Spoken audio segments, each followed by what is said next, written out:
Hey, I've got some new questions about prehistoric life, so let's get started by answering them. So my first question comes from the Phenom724, and they say, "Hey there, it's me again. Hey, it's great to hear from you again."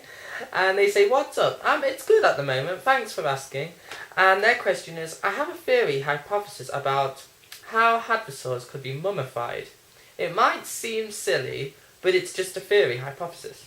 Is it possible that, like African water bucks, hadrosaurs such as Edmontosaurus had oily skin that protected them when they entered watery terrain? Thanks and have a great day." Thank you so much. Oily skin, that is really interesting. Now, when it comes to trying to answer questions about dinosaur skin, it is very difficult, especially when you're asking about colour. But oily skin, I don't think so, and the reason for that is because hadrosaurs would have had scaly skin like reptiles, because that's basically what they are, and so because of that they would have had dry skin, so I don't think it would have been oily. But you are right about these mummified specimens that are being found where we have skin, and in some cases we even have the organs that have been preserved, so that's absolutely amazing. But I don't think it's actually due to the biology of these animals of why we have their skin and soft tissue remains. I think it's more of an environmental reason.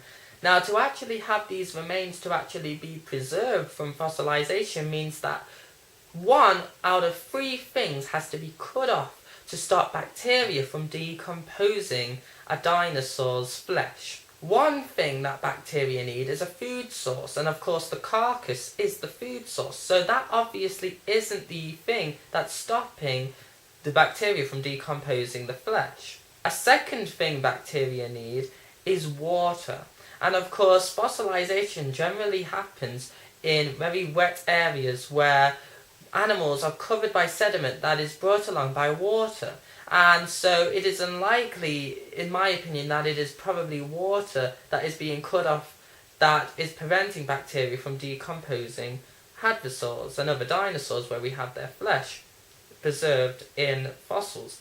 So the third option seems like the likely option, that is stopping bacteria from decomposing organisms, and that is oxygen. Bacteria need oxygen to be able to decompose animals. They need it to survive. And so I think the oxygen is being cut off somehow. I can't really explain how, but I think the oxygen is being cut off from the bacteria back millions of years ago that are unable to actually decompose these mummified dinosaurs that we have. But actually, thinking about it now, potentially the water could actually be the reason why we actually have these fossil remains. And the reason for that is, if there was a very quick flood and then the waters receded within the day or so, and the sun baked the ground and the carcass, then that would lead to bacteria being unable to actually decompose the hadrosaur or any other mummified dinosaur. So maybe that is why, but I don't think it's oily skin. But I can't actually disprove or prove that theory that you have, so potentially maybe they did have oily skin, but it's something that we just don't know, so we'll have to wait and see in the future about what we get that is actually preserved in fossils. My next question comes from Lewis G13571, and they ask, "Could you make a video about some of the dino birds of China?" And I thought this question was very relevant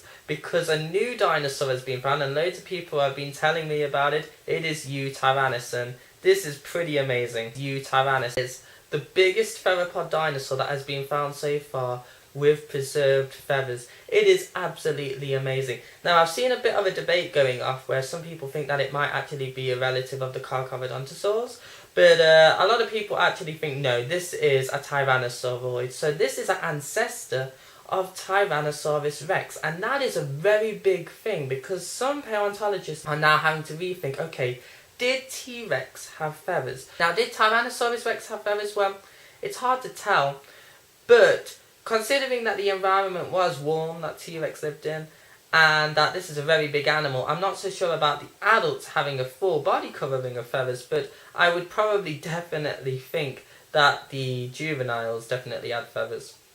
But going back to the question Dino birds of China. There are some amazing dinosaurs that have been found. We have Microraptor, and I think loads of people are now getting aware of this amazing dinosaur. We even have evidence to suggest of what colour this creature was, which is a very dark blackish colour due to the feathers and what is preserved in those. But we also have dinosaurs like Cyonophosaurus. Some people had the hypothesis that it was venomous, but that has been disproven now, or at least for the time being. Basically, most dromaeosaurs would have had feathers, and that includes Velociraptor, as that also lived in Asia as well, around China. So it's absolutely amazing. And also oviraptors, they would have most likely have had feathers too. So it's absolutely amazing that we are getting all this fossil evidence that dinosaurs had feathers. And my last question comes from Bill Flowers, otherwise known as the Snake Artist. And they say, I'm about to do a series of painting dinosaurs and platypus. The platypus is one of the oldest surviving mammals. Would love to hear your thoughts on how the earliest mammals interacted with dinosaurs. Wow. The platypus is just an incredibly strange animal. It is definitely one of the oldest living mammals we have. This animal still lays eggs, and the males actually have poisonous spurs on the back of their legs, so they are very weird animals. They definitely have characteristics of early mammals, but being able to tell you that much about them, that's probably the limit to my knowledge. So there's definitely something I want to look more into. But earlier, our theories on mammals and dinosaurs were that the mammals were basically hiding away, and that the dinosaurs had pretty much taken over the planet, and so the mammals were really scared of these giant dinosaurs. But now we're actually getting fossil evidence that mammals actually preyed upon dinosaurs, and that they actually had an important role during the Mesozoic period. So our ideas on mammals is incredible. I think the mammals would have had to have been very careful about what they were doing, because there would have been a lot of dinosaurs that would have taken them as a food source. But at the same time, we're starting to now get evidence that mammals were actually doing a lot more than we thought back when the dinosaurs were alive. And I also have to recommend checking out Bill Flowers' channel. It is absolutely amazing if you want to try and gain some art skills. I was also very honoured when I was given a shout out by him. So thank you so much. And if you really want to try and get some ideas on how to do drawings and artwork, I would really recommend checking out his channel. So that rounds off my questions for this video.